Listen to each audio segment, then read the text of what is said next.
Chers téléspectateurs, bonjour. L'intitulé de notre séance aujourd'hui est le suivant: Recherche des idées, élaboration du plan. Rappelons d'abord le sujet que nous avons planifié, compris et analysé l'autre jour. Certains disent: le poète ne nous parle pas de nos préoccupations.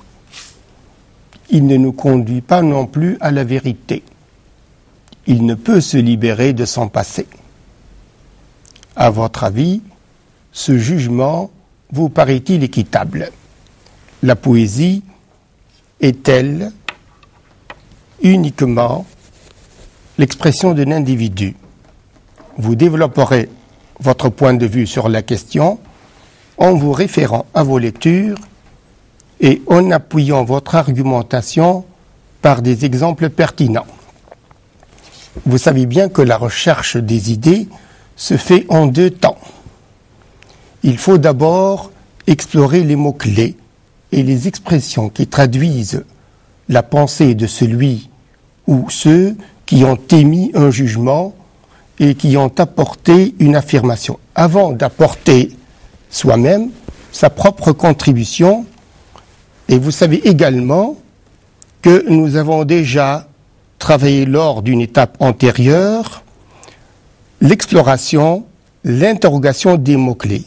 Il y a eu donc interrogation, il y a eu donc travail sur les sous-entendus et les implications de ces mots dans la totalité de l'énoncé, du genre de quoi s'agit-il, de qui s'agit-il, comment les gens qui ont énoncé l'affirmation voient-ils les choses, sur quel ton cette affirmation est-elle énoncée, pourquoi affirment-ils de pareils propos, dans quelle mesure ils ont raison, jusqu'où peut-on souscrire à leur jugement. Il nous faut donc rechercher des arguments, car sans les arguments, appuyés bien sûr par des exemples pertinents, toute opinion serait gratuite. Les arguments donnent force au point de vue des gens qui ont émis un jugement et à la thèse adverse. Après la recherche des idées, nous devons regrouper celles qui peuvent appuyer la thèse soutenue par cette catégorie de gens et celles qui sont en faveur de l'opinion adverse. Nous devons donc trouver des arguments contraires en nous identifiant à un adversaire, à une personne qui soutiendrait le point de vue adverse. Commençons alors par la recherche d'idées pour la thèse numéro 1, à savoir l'affirmation de certains gens. Nous allons appeler cette thèse grand A.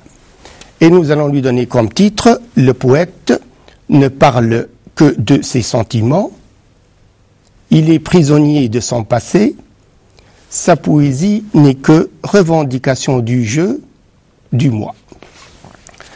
Essayons de trouver des exemples pour cet argument.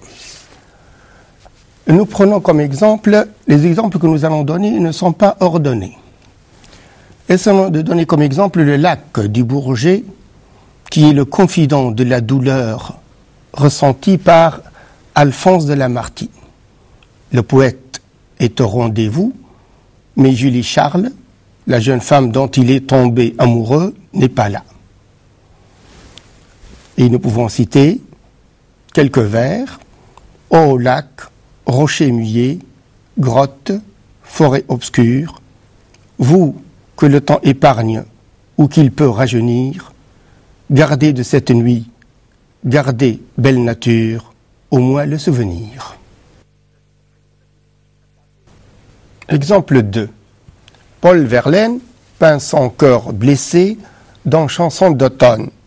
Il pleure en se souvenant des jours anciens. Les sanglots longs des violons de l'automne bercent mon cœur d'une langueur monotone. Exemple 3. En évoquant le souvenir de son premier amour, le poète Victor Hugo met en relief son passé. Dans le poème intitulé Hermina, il évoque son adolescence. J'entrais dans ma 13e année aux feuilles vertes, jardin, croissance obscure et douce du printemps, et j'aimais Hermina dans l'ombre. Elle avait certes 8 ans. Et dans la coccinelle, le poète des contemplations évoque aussi un souvenir de jeunesse et revendique le jeu. J'aurais dû, message au fou, à 16 ans, on est farouche, voir le baiser sur sa bouche, plus que l'insecte à son cou. Exemple 4. Le fou d'Elsa, s'adressant à la femme qu'il aime, lui dit « Donne-moi tes mains, que mon cœur s'y forme ». Et Jules Supervielle affirme que l'amour l'emporte sur la séparation et la distance. Exemple 5. Si Ronsard rend hommage à Marie défunte, si Rimbaud se révolte contre la mort, Supervielle, lui, rend à la vie un perpétuel hommage et se réconcilie avec la mort. Je te donne la mort pour sa grande clémence et pour son contenu qui ne peut pas finir. Exemple 6. Maurice Fombeur, dans Poète d'aujourd'hui, exprime ses sentiments et dévoile son état d'âme. Je marche sans arrêt, perclus de solitude. Et dans La nuit de mai, de Musset, nous lisons « Pourquoi mon cœur bat-il si vite? Qu'ai-je donc en moi qui s'agite, dont je me sens épouvanté, ô solitude, ô pauvreté ?» Exemple 7. Paul Éluard évoque dans sa poésie la douleur causée par la mort, et on peut également parler de Victor Hugo lorsqu'il parle de la mort de sa fille Léopoldine. On peut parler également de l'amour et de l'expérience amoureuse de Louise Labbé ou de Pierre de Marbeuf. Voici donc quelques exemples et quelques idées pour la thèse numéro 1. D'autres idées peuvent bien sûr nous assaillir, d'autres poètes également. Il suffit donc de feuilleter le manuel scolaire. Apollinaire, Baudelaire, Mallarmé, André Chénier, José Maria de Heredia, et on ne peut les citer tous. L'essentiel n'est pas d'étaler ses connaissances, mais de trouver des exemples pertinents et précis pour asseoir les deux thèses.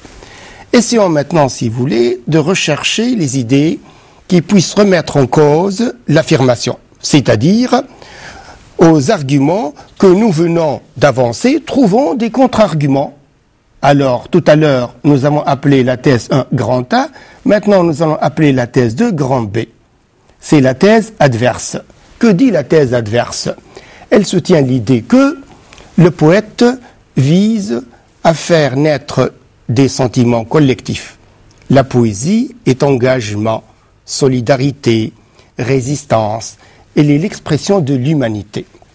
Nous pouvons prendre comme exemple celui de Victor Hugo et de Lamartine. Les deux poètes ont exercé des responsabilités politiques. Ils ont joué un rôle de symbole, de phare dans les événements sociaux et politiques graves. Le premier demeure profondément engagé dans les châtiments. Bien sûr, les châtiments, c'est une brillante et parfaite illustration. C'est une violente satire contre Napoléon III. Le second, dans son poème très célèbre à Félix Guimardé, écrit « Puis mon cœur, moins sensible à ses propres misères, s'est élargi plus tard aux douleurs de ses frères. » Et un peu plus loin, bien sûr, dans le même poème, « L'âme d'un seul, ouverte aux plaintes de la foule. » Exemple 2. Déjeuner du matin de Prévert et le récit objectivé d'une séparation et ne concerne pas un individu en particulier. De même, La Grâce matinée, c'est un poème qui parle de la misère sociale en général. Exemple 3. L'engagement de René Char, sa lutte contre la barbarie, sa poésie de combat. Dans Nu perdu, le poète évoque les souvenirs de la résistance, une résistance à laquelle il a pris une part active. Il évoque également sa vie en communion avec ses compagnons d'armes. Il écrit « Je me suis uni au courage de quelques êtres ». Et dans Faction du muet, on peut également trouver cette idée. Et puis beaucoup de poètes engagés n'y ont-ils pas laissé leur vie, comme Saint-Paul Roux, Max Jacob, Robert Desnos. Ils sont morts avec leur seule arme. Ils ont combattu pour un monde meilleur et fraternel. Exemple 4. Ronsard, dans ses discours, plaide en faveur de la fin des guerres de religion à la Renaissance. Son poème remontrance au peuple de France, en est la parfaite illustration. De même d'Aubigné dans ses tragiques, et plus précisément dans Le Tyran et le Roi. Exemple 5. Écrire des poèmes n'est nullement une activité obsolète et dérisoire, coupée du monde et des réalités, éloignée des préoccupations des gens. Les poètes sont des hommes d'ensemencement. N'oublions pas le quatrain sublime et indémodable, extrait des rayons et les ombres de Hugo.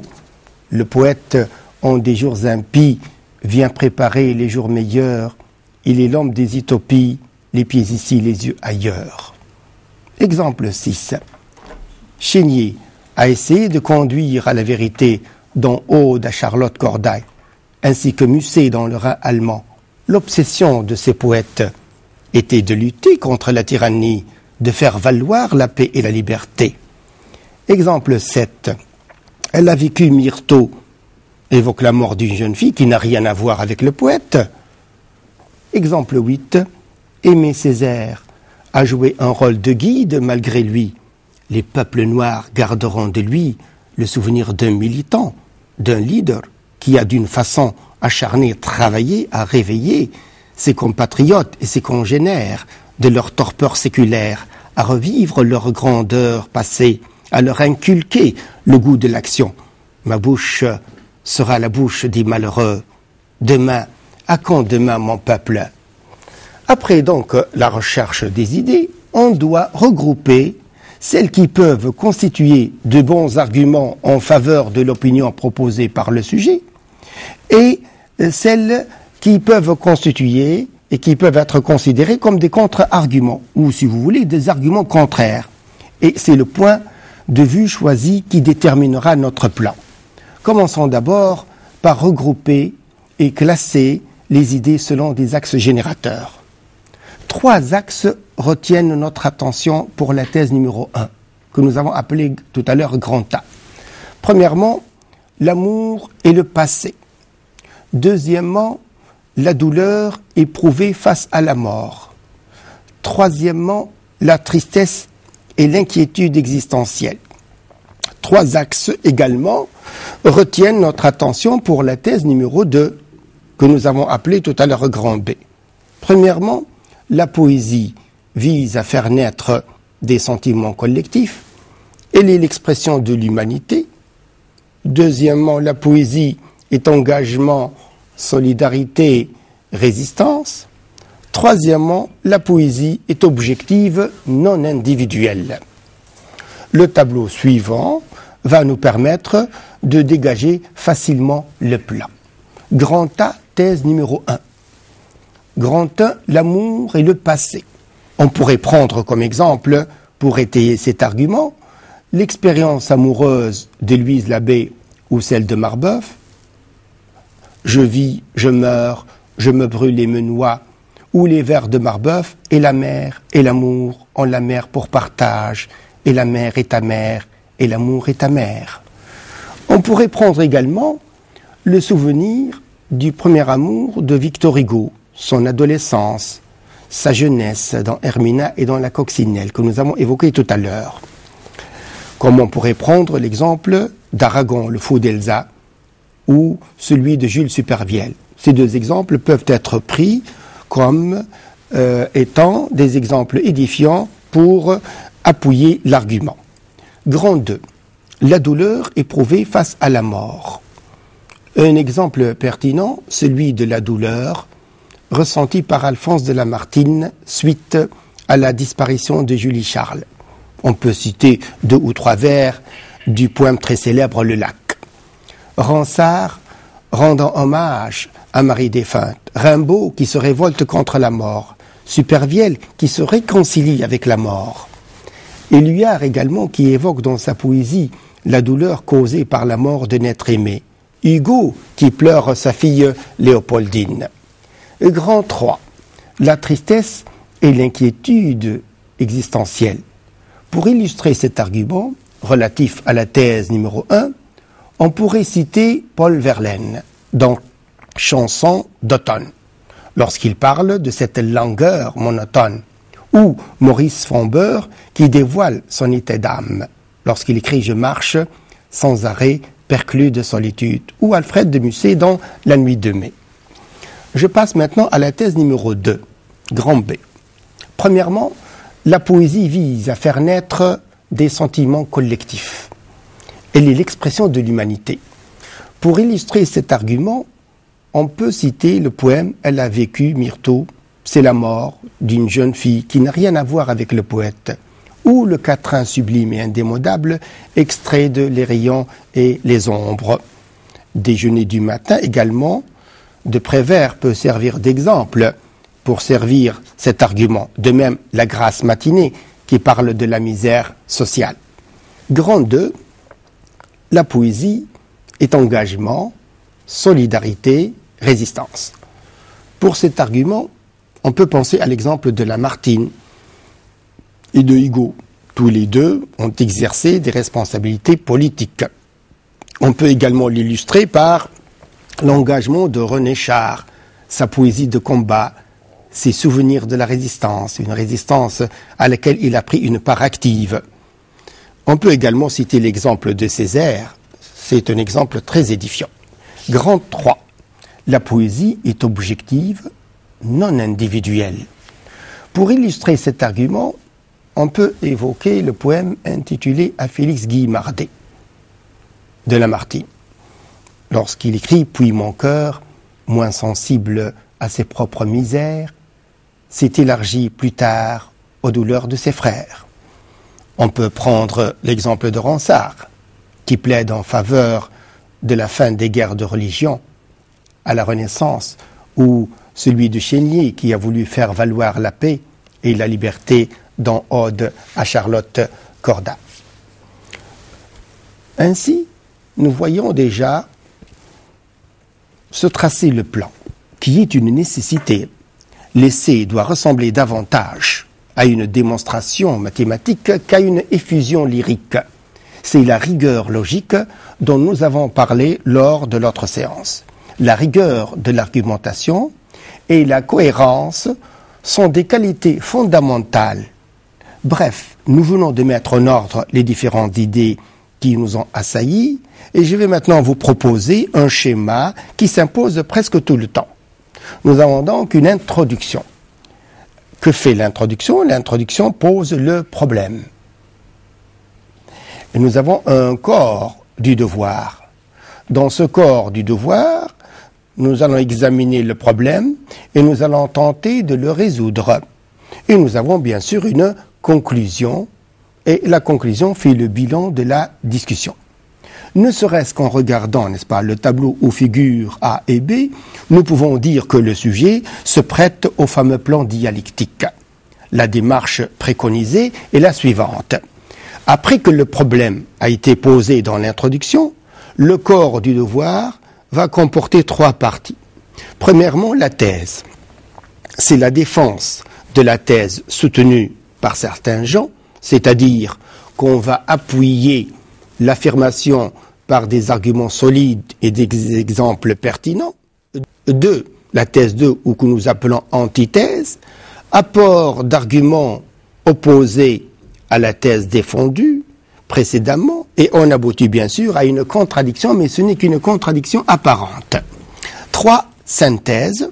La synthèse, c'est l'établissement d'une vérité moyenne, plus nuancée, ou mieux, c'est un dépassement de la contradiction apparente à laquelle on avait abouti par l'apport d'éléments nouveaux.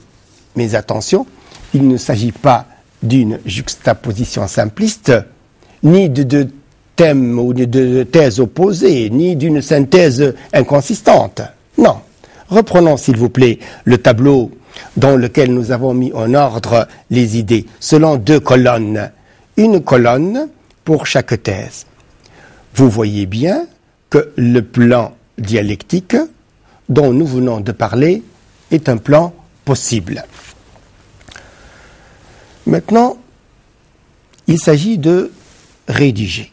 Et lorsque moi je vais rédiger, je dois écrire des phrases. Et ces phrases sont constituées en paragraphes. Or, nous savons tous que le paragraphe est une unité de sens. C'est une unité de sens constituée par plusieurs phrases. dont la première commence par un alinéa, c'est-à-dire un décrochement vers la droite par rapport à la marge, et dont la dernière se termine par un point à la ligne. L'usage du paragraphe est aussi un élément naturel de la pensée. Le paragraphe est, si vous voulez, un mini-essai. Une phrase d'introduction est nécessaire pour présenter l'argument. On développe ensuite l'idée contenue dans l'argument par des exemples. On termine par une phrase de conclusion partielle. Généralement, le paragraphe est l'occasion de la citation ou du commentaire d'un exemple. Mais un paragraphe n'est pas une unité isolée du reste de l'essai. Il est également précédé et suivi par d'autres paragraphes auxquels il est rattaché par des transitions. Si nous analysons un paragraphe, nous allons trouver des mots articulateurs, comme ainsi, par exemple, en effet, pourtant, donc, etc. Ces articulateurs sont des mots ou des locutions qui ont un sens logique et qui assurent l'enchaînement des idées. Et c'est à la richesse et à la variété des modalisateurs et des connecteurs employés dans l'essai que notre correcteur mesure l'aisance de notre style et la finesse de notre raisonnement. Ces articulateurs, ces modélisateurs sont une nécessité intellectuelle et non pas une convention ou une lubie que les correcteurs demandent, car il ne faudrait pas croire qu'il suffit de saupoudrer le texte de mots de transition comme d'abord, ensuite, enfin, pour créer un raisonnement. Non, ces connecteurs que je viens de citer n'ont de valeur que lorsqu'ils permettent au lecteur de suivre la chronologie des événements racontés ou décrits, ou à la rigueur d'établir une liste d'arguments. D'ailleurs, on les appelle connecteurs temporels ou chronologiques. Donc, tout artifice ne saurait tromper un correcteur vigilant. Nous devons nous demander quel est le lien logique qui unit le temps de réflexion. S'agit-il d'une cause? S'agit-il d'une conséquence? D'un but? D'une concession? D'une opposition? Ainsi, pouvons-nous articuler les paragraphes au moyen de transitions appropriées. Essayons d'être plus pratiques. Dans la pratique, le problème est à la fois de choisir le terme propre à rendre les nuances de la pensée et de varier les mots de transition pour éviter les répétitions. Si on veut expliquer ou expliciter une idée, au lieu de répéter 2 ou 3 fois l'expression c'est-à-dire, on peut varier en employant en d'autres termes, en bref, en un mot, autrement dit, en résumé. Au lieu de répéter la conjonction de coordination adversative mais, on peut employer par contre, en revanche, cependant, néanmoins, toutefois, à l'inverse, au contraire, pourtant, la conjonction donc pourrait être remplacée par d'où, de là, par conséquent, en conséquence, aussi. La structure, c'est pourquoi on peut remplacer cette structure par de ce fait, pour cette raison, ceci dit ou cela dit, l'expression du moins par encore, tout au moins, seulement. Pour notre sujet, et s'agissant d'argumentation, il ne faut employer des connecteurs logiques, des adverbes ou locutions adverbiales, des conjonctions de coordination, de subordination, et tout dépend de la relation logique qu'on voudrait exprimer. Si c'est une relation logique de cause, on emploie par exemple en effet, car, étant donné que pour une relation logique de conséquence, on peut employer donc, c'est pourquoi, de façon que pour une relation d'opposition, on peut employer alors que, mais, cependant. Mais si c'est une relation de concession, alors il vaut mieux employer bien que, même si, encore que, tout dépend de la relation logique et de la nuance que l'on veut mettre en valeur. S'agissant également d'articulation des étapes d'un raisonnement, nous pouvons employer à titre d'exemple et ou ainsi que pour l'addition d'idées, or, de plus pour le renchérissement, soit pour l'alternative, donc finalement pour la conclusion. Au sein du paragraphe et entre les différents paragraphes, il faut adopter une progression selon des relations logiques. À titre d'exemple, si nous avons une relation logique de cause et que l'on voudrait penser à une progression qu'on pourrait adopter, on justifie l'argument précédent. Alors on emploiera comme mot de liaison, en effet, car. Ce ne sont que des exemples. S'il s'agit d'une relation logique de conséquence, et là, la progression qu'on pourrait adopter, c'est la déduction d'un argument et d'un argument appartenant à un autre déjà argument, puisqu'il s'agit d'un maillon d'une chaîne. Et alors, j'emploierai ainsi, donc, c'est pourquoi. Si maintenant, la relation est une relation d'opposition, où on nuance, où on réfute l'argument précédent, les exemples de mots de liaison seraient « mais », « en revanche »,« pourtant »,« cependant »,« or ». S'il s'agit d'une relation d'addition, pour établir une liste d'arguments, on pourra à ce moment-là employer d'abord, ensuite, en outre, enfin. Je vais maintenant vous proposer une introduction. Et je vais vous donner des éléments qui pourraient servir à cette introduction.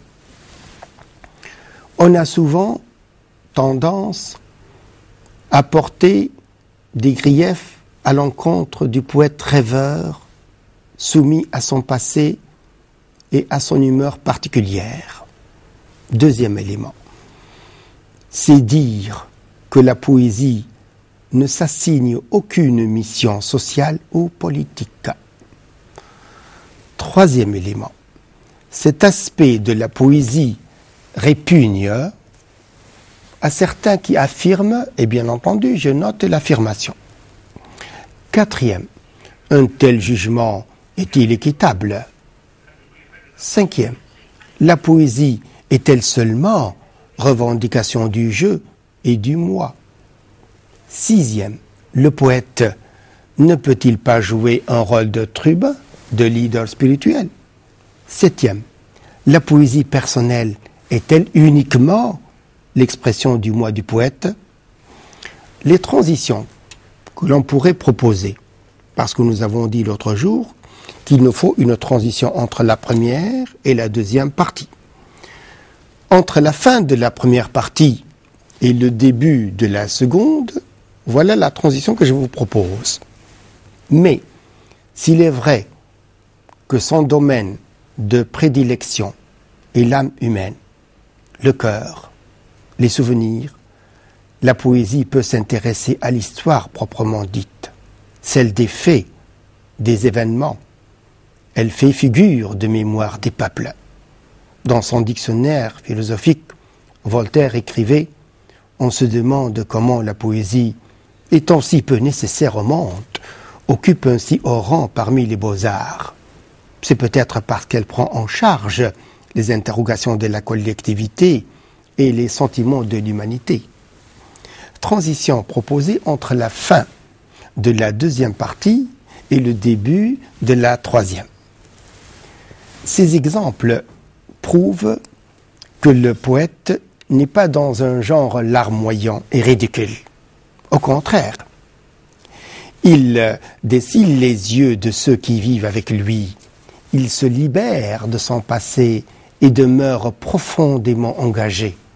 On pourrait même dire que sa poésie personnelle elle-même va au-delà de l'expression du moi. Insensé, toi qui crois que je ne suis pas toi, disait Victor Hugo. Son activité n'est pas obsolète ni dérisoire, et il est loin d'être coupé du monde des réalités. Comme nous avons dit tout à l'heure, lorsque je vous ai proposé le schéma, nous avons une introduction, nous avons un corps du devoir où il y a bien entendu les deux parties, la thèse et l'antithèse. Je viens de vous proposer des transitions entre la première et la deuxième partie. Et maintenant, je vais vous proposer une conclusion. Et ce n'est qu'une proposition. Voici des éléments qui vont servir à la conclusion. Élément numéro 1, à la lumière de tels faits, la poésie est l'expression d'un individu. Mais elle peut aussi être l'expression de l'humanité tout entière. Deuxième élément, le jugement étudié n'est donc justifié que pour quelques poètes, peut-être, et ne résiste pas à un examen approfondi. Troisième élément, le poète, chacun peut trouver résonance en lui, en son ton de bienveillance et de douce philanthropie. Chacun peut s'approprier ces mots. Avant de clore la séance, je voudrais revenir sur les points qui me semblent essentiels. N'oubliez pas, nous avons devant donc nous un sujet. Je ne dois pas oublier de lire le sujet au moins 2 ou 3 fois, de faire attention au libellé de sujet, c'est-à-dire de souligner les mots-clés, d'essayer de comprendre ces mots-clés et de les placer dans leur contexte parce que le mot pourrait avoir une explication lorsqu'il est seul, isolé, et avec d'autres mots, le mot pourrait changer de couleur et de tonalité. Donc il faut faire attention. J'explore donc les mots-clés, j'explore, comme je vous ai déjà dit l'autre jour, les expressions qui traduisent la pensée de celui ou de ceux qui ont émis le jugement. Je n'avance pas directement, n'est-ce pas, mon point de vue, parce que je dois discuter, n'est-ce pas, la thèse. Même si je suis contre cette thèse, même si je n'adopte pas cette thèse, je dois la discuter avant de passer à l'antithèse. Et je dois toujours laisser en tête que l'expression écrite est un exercice à caractère contraignant. C'est-à-dire, moi, je ne traite que le sujet. Et je dois penser, à l'instar d'un architecte et d'un ingénieur, à cette cohérence, à cet équilibre qu'il doit y avoir entre les différentes parties de mon expression écrite. Une expression écrite, c'est comme un édifice.